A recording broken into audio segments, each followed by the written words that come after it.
Hey guys, welcome back to my channel. In this video, I'll be doing swatches on the new Morphe 9C Jewel Crew Palette that is exclusive to Ulta. So this palette retails for $12 and it has 9 eyeshadows. The packaging of the palette is a matte black packaging with a snap closure, and it also includes a good quality mirror. And also the names of the eyeshadows are printed on the actual palette. The palette has a mixture of orangey shades along with plum purples and browns. I also wanted to add a clip where it shows the 3 palettes that are exclusive to Ulta. They're all with 9 eyeshadows and they're each $12.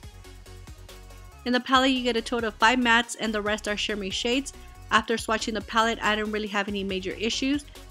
I did notice that the color Rich Girl was a little bit patchy when I first started swatching it, but I am aware that sometimes cranberry or plum shades do come off like that. Once I did pass the first layer, it actually started to become more creamier. So overall, this palette is really good, especially for the price. And remember that you could always use Ulta coupons since Morphe is not a prestige brand. So I hope you guys find this video helpful. Let me know what you guys think, and I'll see you guys very soon on my next video. Thank you guys so much for watching.